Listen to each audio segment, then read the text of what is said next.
Assalamualaikum warahmatullahi wabarakatuh. I'm Athaya Salsabila Rahma. In this video, I'm going to read the story with the title A Country Cottage by Anton Chekhov. Two young people who had not long been married were walking up and down the platform of a little country station. His arm was round her waist, her head was almost on his shoulder, and both were happy. The moon peeped up from the drifting cloudlets in front, as it seemed envying their happiness and regretting her tedious and utterly superfluous virginity. The still air was heavy with the fragrance of lilac and white cherry. Somewhere in the distance beyond the line a corncrake was calling. "How beautiful it is, Sasha, how beautiful!" murmured the young wife. "It all seems like a dream. See how sweet and inviting that little copse looks.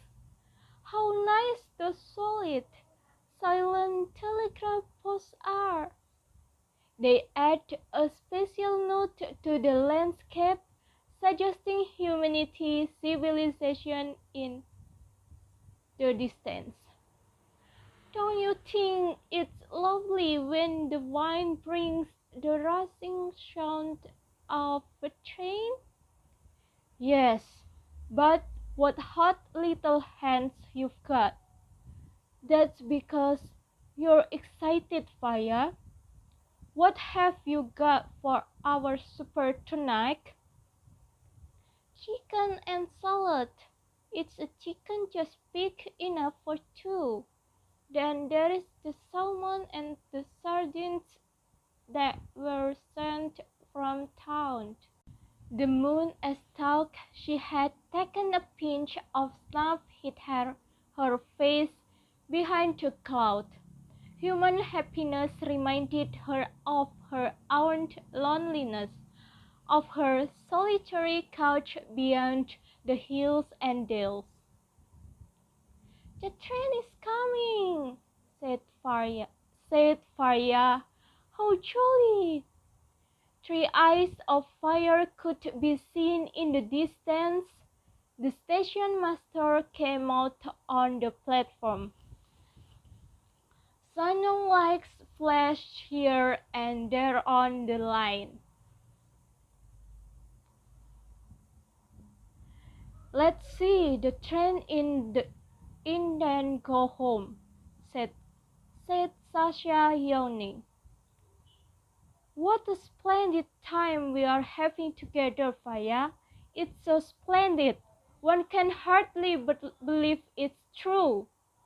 The dark monster crept noiselessly alongside the platform and came to a standstill. They caught glimpses of sleepy faces, of heads and shoulders at the dimly lighted windows. Look, they heard from one of the carriages. "Faria and Sasha have come to meet us. There they are. Faria, look."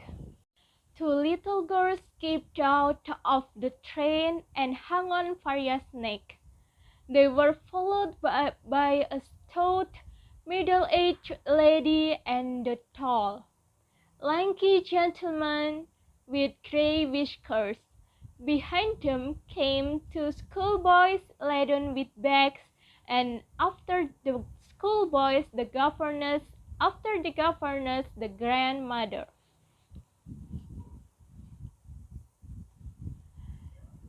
Here we are, dear boy," began the whiskered gentleman, squeezing Sasha's hand. "Chekhov waiting for us, I expect. You have been pitching into your old uncle for not coming down all this time. I dare say, Kolya Kostianina Viva! Children, kiss your cousin Sasha. We are all here, the whole troop of us, just for 3 or 4 days. I hope we shan't be too many for you. You must not let us put you out."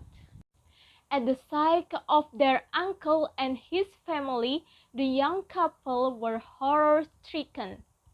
While his uncle talked and kissed them, Sasha had a vision of their little cottage. He and Faria giving up their 3 little rooms, all the pillows and bedding to their guests. The salmon, the sardines, the chicken all devoured in a single instant. The cousins plucking the flowers in their little garden, spilling the ink, filled the cottage with noise and confusion.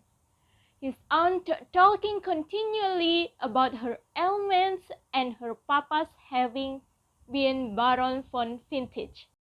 And Sasha looked almost with hatred at his young wife, and whispered, "It's you! They have come to see you, dum-dum." "No, it's you," answered Faria, pale with anger. "They're your relations, they're not mine." And turning to her visitors, she said with a smile of welcome, "Welcome to the cottage." The moon came out again. She seemed to smile as though she were glad she had no relations. Sasha, turning his head away to hide his angry, despairing face, struggled to give a note of cordial welcome to his voice as he said, "It's jolly of you. Welcome to the cottage." Thank you for watching and listening. The last I say, wassalamualaikum warahmatullahi wabarakatuh.